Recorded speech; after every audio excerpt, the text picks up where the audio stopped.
যারা তান্ত্রিক রয়েছেন তারা আদৌ কি তান্ত্রিক এটা আমার জানা নেই।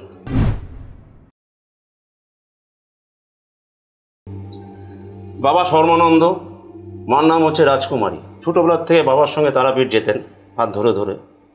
যে একটু বড় হলো মায়ের অনুমতি নিয়ে শ্মশানে চলে গেলেন, আর বাড়ি ফিরলেন। এই উনি শ্মশানে ঘুরে ঘুরে ঘুরে মায়ের নাম করতেন, মায়ের নাম করতেন, মায়ের নাম করতেন।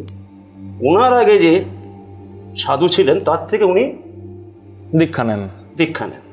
নামার পরে একজন তান্ত্রিক ধর্মগুরু তার কাছ থেকে উনি মামাকাপা তন্ত্র সাধনা শিখলেন। তারপরেই পঞ্চমুণ্ডির আসনে উনি বসে মায়ের দর্শন দিয়েছিলেন।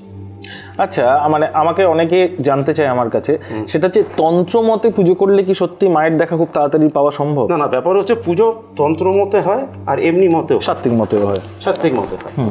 তন্ত্র মতে পুজো করলে তার আয়োজন অনেক এবং টাইম প্রচুর, লং টাইম। এই ব্যাপারে যদি আমাদের দর্শকদের একটু ডিটেলে বলেন যে এই তন্ত্র মতে পুজোটার জন্য মানে কিভাবে তার প্রসেসটা কিভাবে? তার প্রসেসটা অনেক রকম আছে, তার নিয়ম কানুন অনেক রকম আছে। কালী পূজা বলেন, শ্যামা পুজো বলেন, তারপরে আপনার রামার পুজো বলেন, যে কোনো দেবদেবীর পুজো তন্ত্র মতো করতে গেলে তার সময় অনেক অধিক। ঠিক আছে, মানে অন্য পুজোর থেকে অনেক বেশি টাফ। হ্যাঁ, টাফ। যেরকম আমরা পুজো পাঠ করি, আমি নিজে পুজো করি, সব পুজোই করি, শ্রাদ্ধ শান্তি বিয়ে ঠিয়ে সবই করাই। তো অনেকে আছে যে ঠাকুরমশাই শটে মেরে তাড়াতাড়ি করে দিই, আজকের শটে মেরে, আজকের যুগে শটে মারলে তো আমারই ভালো। আগেরকার দিনে পুরোহিতরা একটা কালী পুজো, একটা মা তারার পুজো সারা রাত ধরে করতে পারতো না। একটা কালী পুজো করতে দুজন লোক লাগতো, একজন হোম করতো, একজন চণ্ডীপাঠ করতো, 3 জনের মতন লাগতো। এখন একজন বোধহয় 8-10টা করে পুজো করে, 5-6টা। আমি নিজেই তো করি, 2-3টে করে ফেলি। উপায় নেই তো, পেট চালাতে হবে তো, পয়সা রোজগার করতে হবে তো, ওইটা তো আমার পেশা, কিছু করার নেই। তো যাই হোক, এই তন্ত্র মতে পুজো করতে গেলে অনেক কঠিন ভাব আছে। তান্ত্রিক হওয়া মহা কঠিন।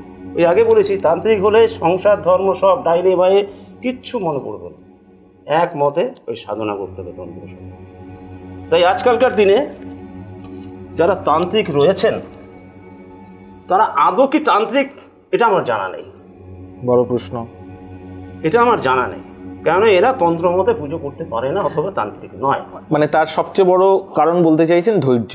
ধরে এবার বলি যে এই যে আজকে টিভিতে দেখায়, পেপারে ম্যাগাজিনে দেখায় অমুক তান্ত্রিক তমুক তান্ত্রিক, গেলেই একেবারে আপনার সব নিমেষে গেলেই সব কাজ হয়ে যায়, আদৌ কিছু হয়।